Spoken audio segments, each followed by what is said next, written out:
Aloha, everybody from the Aloha region. It is the overslept, didn't film anything in advance, Robbie, and I must say I was really enjoying my evening until I got a business call, and that call said, "Hey, fat ass, where's our videos for the day?" I'm like, oh shit, guys. I'm so sorry. I didn't actually forget about you. It's just it was a long day. There was a lot of decks that we had to make in the lobby. We were testing some things that the world may never know or see about, but I do have some of those results from the labs from these previous events over these what was it, last weekend. So to make you guys happy, I'm here. Let's I had to go back to chilling at the beach after this, so let's fucking dig into this, shall we? This is the first place World Chalice deck list. Now, if you personally asked me, I still think World Chalice is an utter shit deck.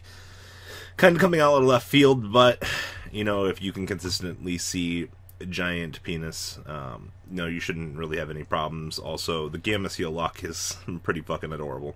So let's go into this, shall we? Triple Ash Blossom, 1 Doggeron, 1 Ava, of course, 1 Gamma Seal, 2 Herald of Orange Light, triple Lee, 1 Rescue Ferret, triple Venus, 1 Thunder King Kaiju, 1 Guard Dragon, triple of the World Chalice, 1 Beckoned by the World Chalice, 1 Garnet, and of course triple Shine Ball. As we've typically seen with this style of deck, if the brick doesn't kill you, then your combo is going to kill your opponent. You have a very high trade-off capacity with the bricking side of the force. Spells: triple Brilliant Fusion, 1 Foolish Burial, 2 Kyoto Waterfront, 1 Monster Reborn, 1 Soul Charge, triple Transmodify, 2 Twin Twisters, 1 Expected Guy, 1 World Legacy's Heart, and 1 the Phantom Knights Shaded Brigade. We've been seeing this show up a little bit as a combo extender. I mean, you don't play traps anyway, it just acts as a special summon monster to allow you to extend into your links. Definitely something that a lot of people, I think, forget about this card existing. We've seen this a lot during the earlier days of Minerva Turbo, but now we have it, so can't really complain about it too much. Extra deck: 1 Trigate Wizard, double Saruja. Wow. I guess getting into Soul Charge is the most important thing of your deck. 1 Ningritsu, 1 Link Spider, triple Guard Dog, 2 Ib, 1 Firewall, 1 Binary, 1 Aram, 1 Baguski, and 1 German Knight Seraph Knight. And in the side deck, 1 Christia, 1 Jinzo Man, 1 Dweller, 2 Ripple Mind Control, 1 Regeki, triple Anti-Spell, triple Evenly Matched, and 2 Mask of Restrict. Whew! I will say this, though. I am very excited to have seen World Chalice be as successful as it was this past weekend. It definitely shines a lot of hope into the game. We've talked about a lot this format, that just because it doesn't necessarily look all that great, I mean, you can play any of the 13 decks and evidently have success. This definitely proves that theory. And Kyoto Waterfront and Gamma Seal, still pretty fucking spicy. Just for the constant negates, rolling into your opponent's turn, having 2 negates already loaded, and you can be able to pop off into a third, whew, so fucking good. Next up, Invoked Hand-Trapped Mech Knights. Now, I still am not a huge fan of this. And I don't know what it is about this concept that I'm not a super fan of. I think it still has to do with the column abuse from Mech Knight. It still doesn't set well with me after Cyberdark Impact being a set that introduced column mechanics to the game, and now that we've kind of gone back to these roots, it's not necessarily a bad thing. It just, you have to micromanage your opponent playing the game while you are basically micromanaging playing the game yourself. It's, once again, not an incredibly bad thing, but at the end of the day, it's still column abuse. Now, remember, the OCG doesn't have the Invoked engine anymore. Literally, they shot Alistair in the leg and put him to 1. And then, just gradually, the deck started disappearing. It's no point in playing the engine in the OCG if you've only got 1 Alistair. So, with the TCG allowing these lower tier 2 decks to exist, while basically still pushing, the agenda for Pendulum Magician across the board, it's not necessarily a bad thing. especially with the way that things are shaping up in the OCG right now. But this is the top cut Alistair Invoked hand trap deck list. Try saying that 3 times fast. So, triple Alistair, triple Ash Blastomeroo, triple Effect Veiler, triple Ghost Ogre. That's fucking 9 hand traps right off the bat. You guys miss Max C yet? I certainly as fuck don't.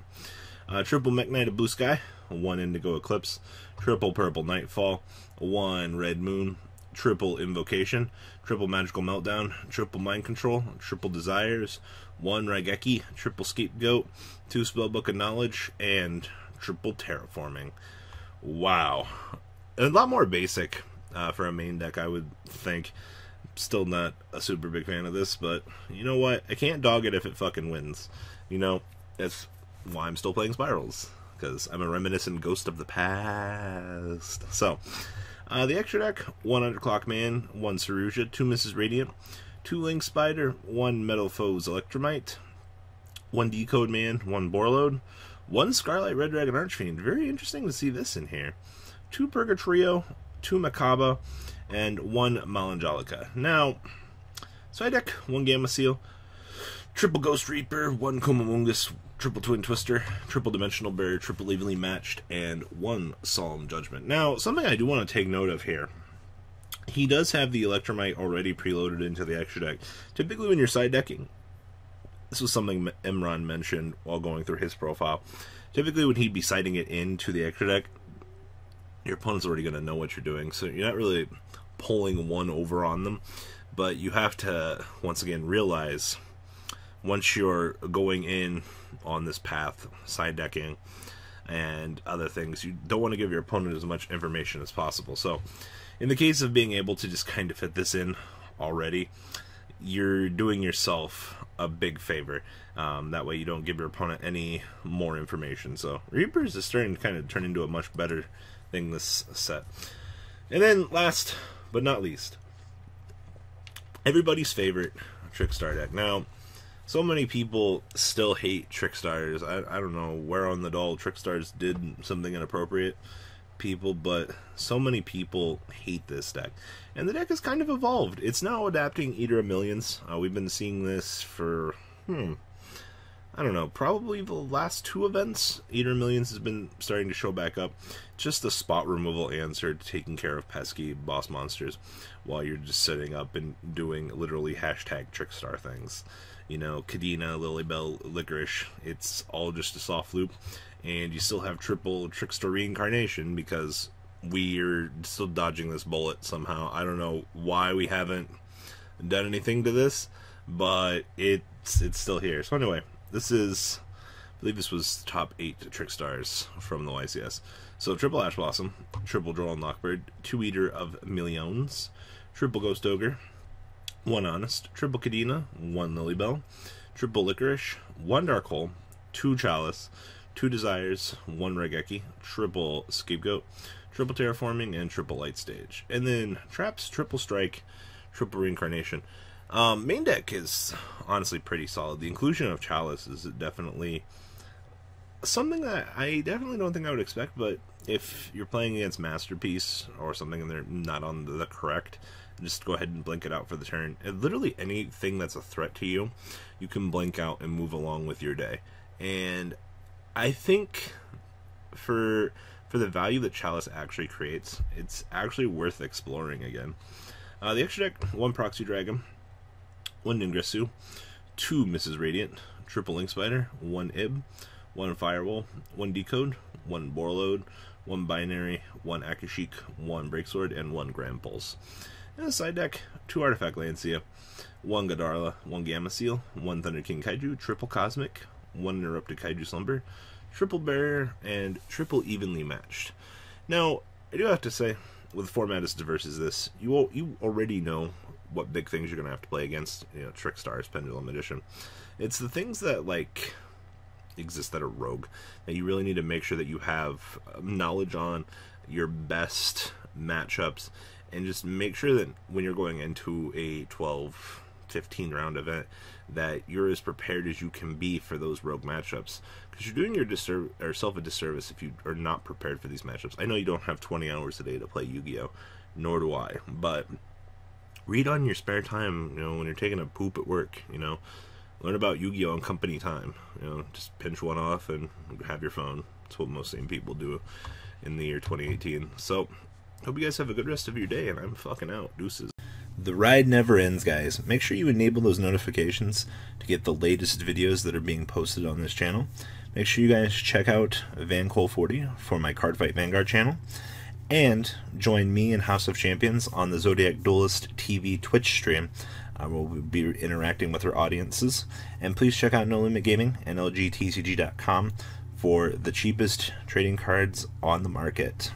Thanks for watching, guys, and please have a good day.